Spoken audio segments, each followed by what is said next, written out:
What is going on, guys? Welcome back to Young and Cool. Today we are looking at 5 of the best rides go on at Disney World. At number 5, Pirates of the Caribbean. They do tell tales. Someone is sure to object to Pirates of the Caribbean making this list with the argument it's not as good as the Disneyland version.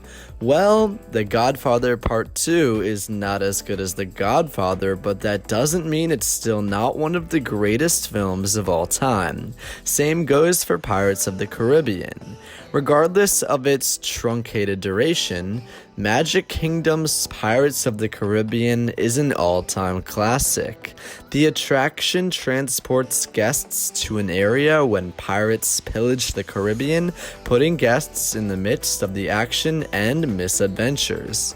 Along the way, guests encounter gags and now iconic depictions of caricatured pirates in a way that neither really glorify or demonize pirates. This has led to controversy and changes over the years. At number 4, American Adventure.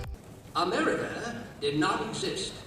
4 centuries of work, bloodshed, loneliness, and fear created this land. A lot of readers are probably going to be surprised to see this attraction on the list and disagree with its very high ranking.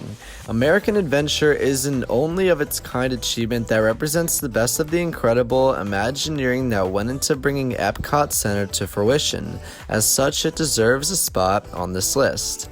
Powered by an impressive, quote, war wagon, from the perspective of the sets alone, the American Adventure is basically the most complex Broadway-style show you've ever seen.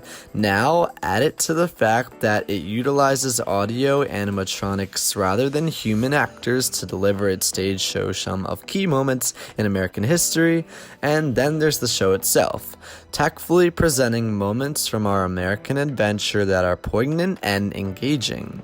American Adventure manages to do this in a way that churns through many great moments in a logical and cohesive manner, and the culmination of this is a show that is, in the sage words of Sam the Eagle, distinctly patriotic. At number 3, Splash Mountain.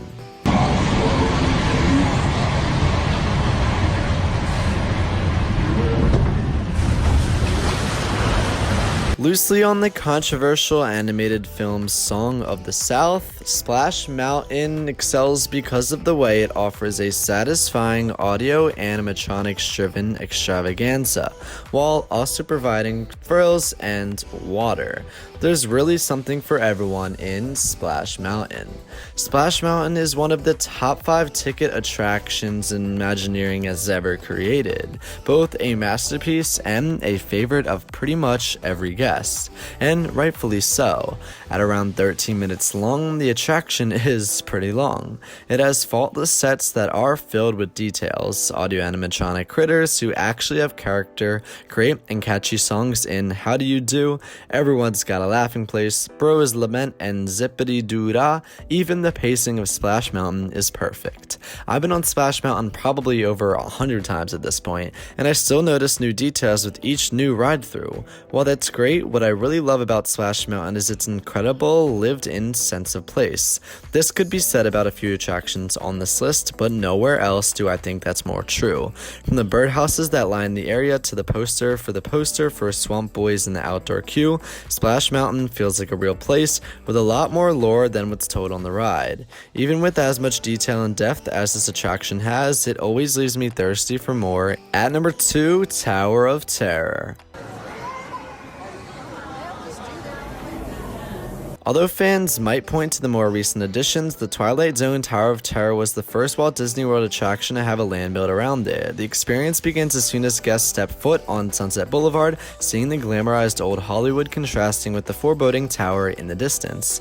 The suspense is heightened as guests enter the hotel grounds, and the amount of detail throughout the queue, both indoor and outdoor, is staggering, and all in service of those foreboding visuals. Tower of Terror uses the term Twilight Zone more in the colloquial sense to suggest that things are not what they should be. When guests arrive into the hotel's library, the Twilight Zone Tower of Terror story is framed within the television series by the same name, and guest suspicions that something is amiss are confirmed. Honestly, by the time I've arrived at the Boiler Room, I've had a fully satisfying experience, and that could be, quote, it.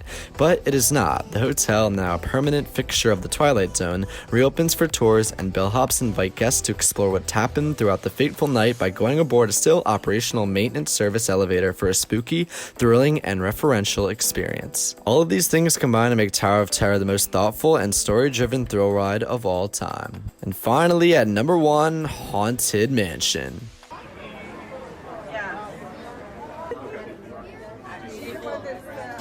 If the Twilight Zone Tower of Terror is foreboding and suspenseful, Haunted Mansion is, I don't even know, a cheeky, lucid nightmare? It's part fever dream, part beautifully imaginative. Since the Twin Peaks revival is all the talk these days, I'll go ahead and toss out the term Lynchian to describe Haunted Mansion. Haunted Mansion is so interesting because it works on multiple levels. Each of the scenes can be taken at face value for what it offers in terms of spooky and or humorous imagery, or attempts can be made for a deeper analysis. What does it all mean? Why does X occur after Y? How does it all tie together? Like an especially vivid dream, guests want to make sense of Haunted Mansion. This is likely why so much has been written about the attraction, why there are so many fans theories explaining it all, and why visual elements of Haunted Mansion are so meaningful to so many. It's an experience that aches itself into your memory, even if you're not entirely sure why. Artistically, this is a great strength of Haunted Mansion. So many of the big nets in the attraction have a memorable, graphic aspect that linger and demand to be revisited. If you ask 10 different people what makes the attraction so memorable and special, you're likely to get 10 different answers. It's this, coupled with technology that has stood the rest of time, that really make Haunted Mansion resonate with guests. Alright guys, thank you so much for watching this video of Young and Cool. If you enjoyed, hit that like button, comment down below what your favorite ride is. Mine's gotta be Tower of Terror, and I'll see you guys next time. Stay safe and have a great day.